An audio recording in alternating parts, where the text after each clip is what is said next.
friends, and welcome back to The Creative Catholics, a podcast on creativity, faith, and the hidden life. I'm your host, Alex Cahill.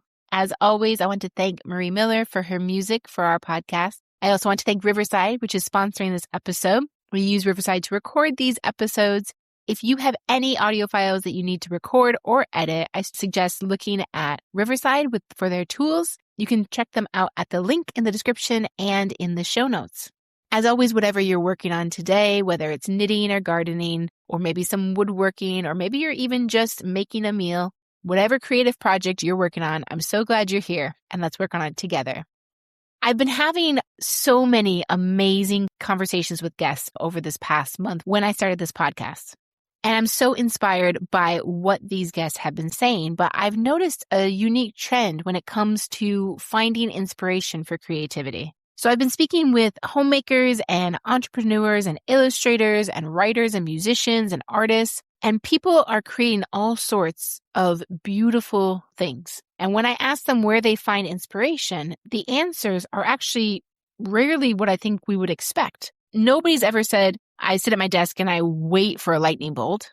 Nobody said to me, I stare at a blank page until brilliance arrives, which I think often we do think about in the creative process. We kind of just stare at a blank wall and then lightning strikes or inspiration hits. Instead, the stories are often surprisingly ordinary. One guest found inspiration in an aquarium, another in a garden, one in a conversation. Someone else found inspiration while they were traveling, and another found inspiration in a very difficult season of suffering.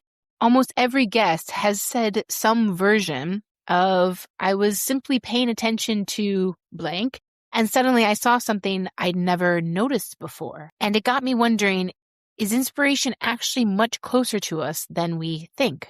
For a long time, I treated inspiration like it was hiding from me, like it was something I had to chase or something I had to search for, something that lived out there, and then we have to go find it. But listening to these conversations has made me realize that as Catholic creatives, we start from a very different place. We believe creation means something. We believe the world around us was intentionally created by a God who is beauty and goodness and truth, which means every flower, every fish, every mountain, every story, every human person, every ordinary moment has something to teach us about the one who made it. The creation reveals the creator. And perhaps that's why Catholic creatives can find inspiration almost anywhere. I think one of the greatest tragedies of modern life is that we are surrounded by beauty, but we've stopped seeing it. We scroll, we rush, we consume, we fill our quiet moments, and then we wonder why we feel uninspired. But perhaps inspiration requires something most of us actually rarely practice anymore, which is stillness and attention and wonder. Because when we slow down and really, really look, the world is extraordinary. I've been thinking about this even more recently because of a very specific experience I've had. So there is a 1,000-year-old abbey not far from where my family and I live. The original abbey dates back centuries, but much of what stands today was rebuilt in the 19th and 20th centuries by a community of French monks. And if there's one thing the French have always seemed to understand, especially when it comes to the Catholic faith, is the importance of beauty. If we think of Notre Dame, if we think of the great monasteries, the cathedrals, the sacred art, the stained glass, the sculptures, the architecture that lifts our eyes and our hearts towards heaven, the French seem to really understand this and capture this. But every time we visit this abbey for Mass, I find myself drawn to the same thing. There's a stone relief, and the carver is unknown, but it was donated by an oblate of the monastery around 1915. And the funny thing is that it is positioned at the very highest point above the altar. It is right near the ceiling. And it's so high up that most people probably never actually notice it. And yet every time I attend Mass there, my eyes always look at it. Eventually, I decided I wanted to know more about this stone relief. I wanted to study it more closely. I wanted to bring some reminder of that beauty into my home. And that's when the adventure of this story began. I tried taking photographs of it and it is impossible. It's simply too high. I checked the Abbey gift shop for postcards to see if somebody else was maybe able to get a photo of it, and there was nothing. I looked through books, nothing. I even asked the monks, and the monks said that they don't really have a good image of it because it's positioned directly behind the huge chain that supports the main altar candelabra. So the only reference I could find was buried in a very small pamphlet in the bookshop. And the pamphlet wasn't even about the carving itself. It briefly mentions it on the last page because it's about another statue on the grounds of the abbey. On the last page, there was this one blurry photograph taken at an angle, and that was it. And yet I couldn't stop thinking about it.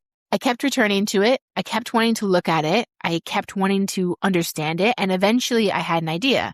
So my husband is very talented at drawing. So I asked if he could sketch the image based on the stone relief. And it's not going to be perfect. It's not going to be an exact replica, but enough that I could use it as a basis for an embroidery project that I wanted to work on. And suddenly I was inspired.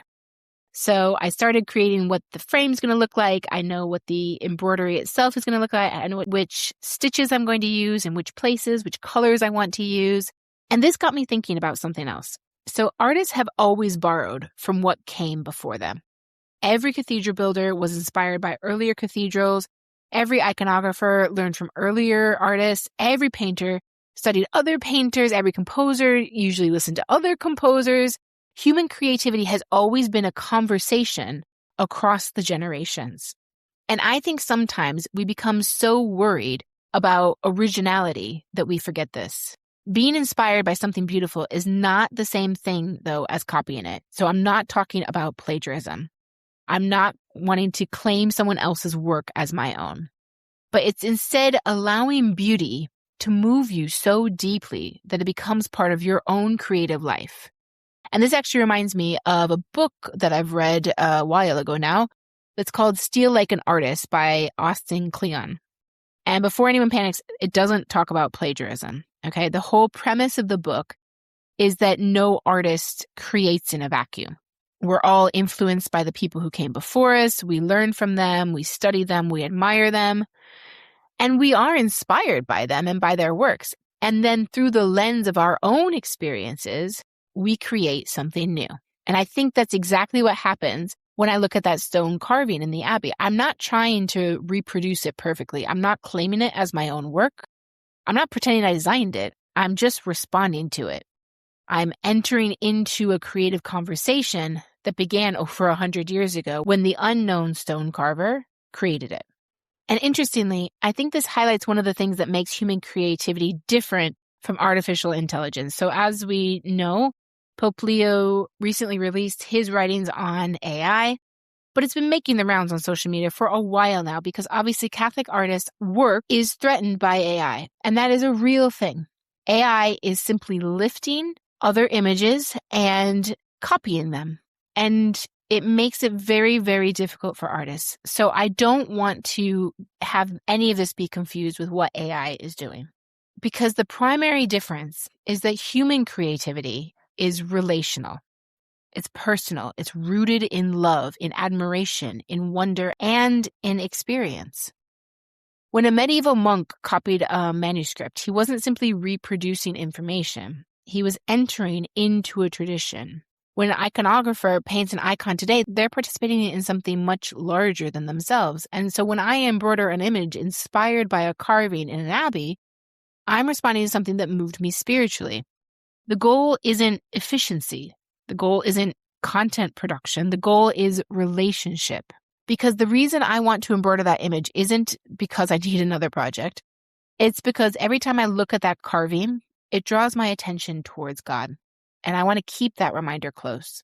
I think that's one of the beautiful things about human creativity. We don't simply process information. We encounter beauty and then we respond. And perhaps this is one of the greatest gifts of being Catholic, because we inherit over 2,000 years of beauty, 2,000 years of art, architecture, music, literature, prayer, symbolism, sacred imagination. We're surrounded by inspiration. But here's the part that really struck me when I was thinking about all of this. I wasn't creating this embroidery to sell. I wasn't creating it for social media. I'm not creating it for content or to have a product. I simply wanted to live with that image. And I want that particular scene that had spoken to me so deeply to become part of my daily life. I wanted to be reminded of it every time I walked past. And I think that's another thing that we've forgotten as creatives, that not everything we create has to be monetized. It does not have to become a business. It does not have to be shared with the world. Sometimes we create because something beautiful has drawn us closer to God and we want to remain close to it.